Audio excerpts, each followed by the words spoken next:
Hi welcome back to tasty treasures by Rohini. ഇന്ന് ഞാനിവിടെ പച്ച ചക്ക വെച്ചിട്ടുള്ള നല്ല ടേസ്റ്റി ആയിട്ടുള്ള ഒരു അവിയലിൻ്റെ റെസിപ്പിയാണ് കേട്ടോ ഷെയർ ചെയ്യാൻ പോകുന്നത്.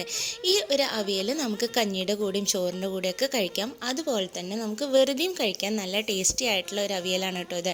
അതിനായിട്ട് ചക്ക അതേപോലെ നേരാക്കി എടുത്തിട്ടുണ്ട്. എന്നിട്ട് നീളത്തിൽ അരിഞ്ഞെടുത്തു. അതിൻ്റെ കൂടെ തന്നെ കുറച്ച് കുരു കൂടി തൊലി കളഞ്ഞിട്ട് നീളത്തിൽ നുറുക്കി എടുത്തിട്ടുണ്ട് കേട്ടോ. ഇത് രണ്ടും കൂടിയാണ് നമ്മൾ വേവിച്ചെടുക്കാൻ പോകുന്നത്. അതിനായിട്ട് അതിലേക്ക് ആദ്യം ആവശ്യത്തിനുള്ള ഉപ്പ് ചേർത്ത് കൊടുക്കാം. അതിൻ്റെ കൂടെ തന്നെ ഒരു 1/2 ടീസ്പൂൺ മഞ്ഞൾപ്പൊടി, പിന്നെ ഒരു 1/2 ടീസ്പൂൺ മുളക് പൊടി ചേർത്തിട്ട് ഒരു 1/4 ഗ്ലാസ് താഴെ മാത്രം വെള്ളം ചേർത്ത് ഞാൻ അടച്ചു വെച്ച് വേവിക്കുന്നുണ്ട്. ആ വെള്ളം ചേർത്ത വീഡിയോ മിസ്സായി പോയതാട്ടോ. പിന്നെ വേണ്ടത് ഒരു അരമുറി നാളികേരം ചിരകിയത്, 2-3 ഇല കറിവേപ്പില, ഒരു നുള്ള ജീരകം, പിന്നെ 3 ചെറിയ ഉള്ളി, പിന്നെ പച്ചമുളകാണെങ്കിൽ ഒരു 3 എണ്ണം, അല്ലാന്നുണ്ടെങ്കിൽ നിങ്ങൾക്ക് ചീനമുളക് ഒരു 5-6 എടുത്തിട്ട് ഇതേപോലെ നന്നായിട്ടൊന്ന് ചതച്ചെടുത്ത് മാറ്റി വെക്കണം. പിന്നെ വേണ്ടത് ഒരു ചെറിയ നെല്ലിക്ക വലുപ്പത്തിലുള്ള പുളി വെള്ളത്തിലിട്ടതാണ്. അല്ലാന്നുണ്ടെങ്കിൽ ഒരു പച്ചമാങ്ങ ചേർത്താലും മതി കേട്ടോ. ഇപ്പം ഞാൻ മാങ്ങയില്ലാത്തതുകൊണ്ട് പുളി ചേർക്കുന്നു എന്നേ ഉള്ളൂ. അപ്പോൾ ഇതാ നോക്കാം, കഷ്ണങ്ങളൊക്കെ ഒരു 1/4 ഭാഗം വേവായി വന്നിട്ടുണ്ട്. അപ്പോൾ ഒരുപാട് വെള്ളമൊന്നും ചേർക്കാതെയാണ് കേട്ടോ വേവിച്ചെടുത്തിരിക്കുന്നത്. വളരെ കുറച്ച് വെള്ളം മാത്രം ചേർത്തിട്ട് ഒന്ന് അവിയൽ വേവിച്ചെടുത്തതാണ്.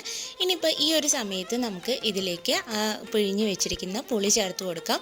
അല്ല നിങ്ങൾ പച്ചമാങ്ങയാണ് ചേർക്കുന്നതെന്നുണ്ടെങ്കിൽ ഈ ചക്ക വേവിക്കുന്നതിൻ്റെ കൂടെ തന്നെ മാങ്ങയും ചേർത്തിട്ട് വേവിച്ചെടുക്കാവുന്നതാണ് കേട്ടോ. ഇനി ഇത് നന്നായിട്ടൊന്ന് ഇളക്കി യോജിപ്പിച്ചതിന് ശേഷം അടച്ച് വെച്ചിട്ട് വീണ്ടും ഒന്ന് കുക്ക് ചെയ്തെടുക്കണം. ഒരു 3-4 മിനിറ്റ് കുക്ക് ചെയ്തെടുത്താൽ മതി. അതിനുശേഷം കഷ്ണം നന്നായിട്ട് വെന്ത് വന്നാൽ നമുക്കിതിലേക്ക് ഈ ചതച്ച് വെച്ചിരിക്കുന്ന നാളികേരം ചേർത്ത് കൊടുക്കാം. നാളികേരം ചേർത്ത് കൊടുത്തിട്ട് ലോ ഫ്ലെയിമിൽ വെച്ചിട്ട് വീണ്ടും ഒരു 3-4 മിനിറ്റ് നന്നായിട്ട് ഇളക്കി യോജിപ്പിക്കണം. അപ്പോഴാണ് ആ നാളികേരത്തിൻ്റെ ടേസ്റ്റൊക്കെ ചക്കയിലേക്ക് കിട്ടുക കേട്ടോ.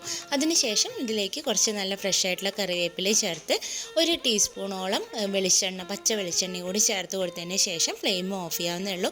നല്ല ടേസ്റ്റി ആയിട്ടുള്ള ചക്ക അവിയൽ ഇവിടെ റെഡി ആയിട്ടുണ്ട്. എല്ലാവരും ഒന്ന് ട്രൈ ചെയ്ത് നോക്കണം. ചെയ്ത് നോക്കിയിട്ട് നിങ്ങളുടെ അഭിപ്രായങ്ങളൊക്കെ ഒന്ന് കമൻറ്റ് ബോക്സിലൂടെ അറിയിക്കണം. അതേപോലെ തന്നെ ആദ്യമായിട്ടാണ് വീഡിയോ കാണുന്നതെന്നുണ്ടെങ്കിൽ ചാനൽ സബ്സ്ക്രൈബ് ചെയ്യാൻ മറക്കരുത്. അപ്പോൾ നമുക്ക് വീണ്ടും ഇതേപോലത്തെ പുതിയ നല്ല റെസിപ്പീസായിട്ട് കാണാം. താങ്ക്